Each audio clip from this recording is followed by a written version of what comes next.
Because the pads have worn down some, you can see the fluid's below the maximum. And you need that because when you compress the piston, you need that fluid that is going to be pushed back a place to go.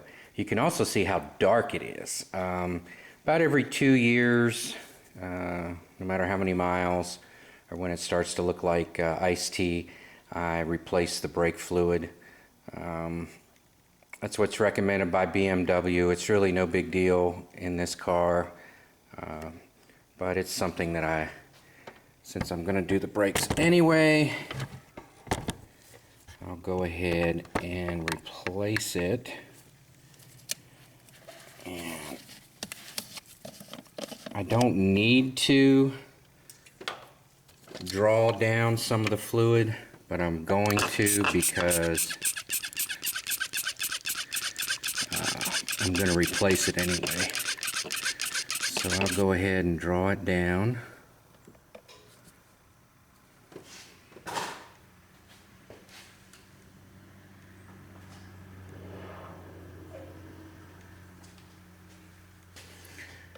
You don't have to worry about any air getting into the system.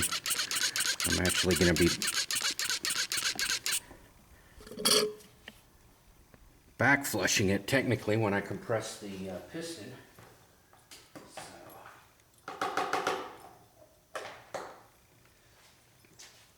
That's the front, and if you can get over the wall over here, which is a real pain in the ass, but if you can get over that wall, you can get the back. Also on this particular car, it just pops right off, so it's no big deal to do that. So on my quest to find one-man bleeding operations, I found this brake fluid changing device. Since BMW recommends you change them every year or 20,000 miles, I change it every 2 years. And when I change brake pads, I don't go out of my way to change it. But it's a pretty handy-dandy device. You just open up your brand new brake fluid here and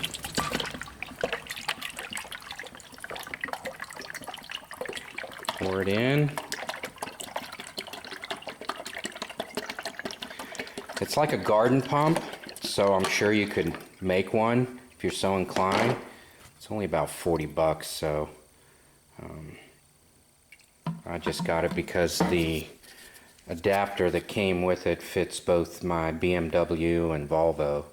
I made one for the Jeep Grand Cherokee, but so anyway, you screw that sucker on there.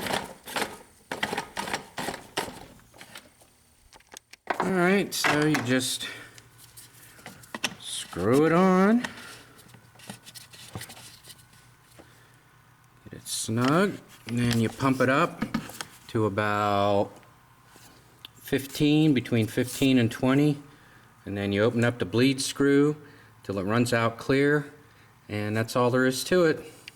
I just hook up my catch bottle with my 10mm wrench attached to the bleeder, and I'll just open that sucker up and watch it run out.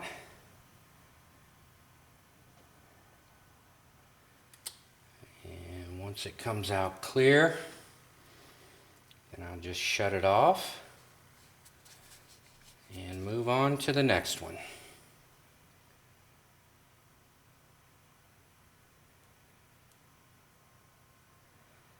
And it does usually take a while too, so I'm going to go ahead and cut off the camera. It's gone from looking like sweet tea to clear, so I'll go ahead and close this side off and we'll move on. Alright, I've finished pressure bleeding all 4 wheels at the calipers, and now just relieve the pressure, remove the cap, and I really don't have to top it off because it naturally finishes right at the max line. So when I remove the cap and that liquid falls out of the hose, it should be exactly correct at the max line. All right, I've replaced the brown looking sweet tea with fresh brake fluid. It's at the maximum line. Put the cap on. I'll pump the brakes with the engine off, and I'll pump the brakes with the engine on, and we will be done.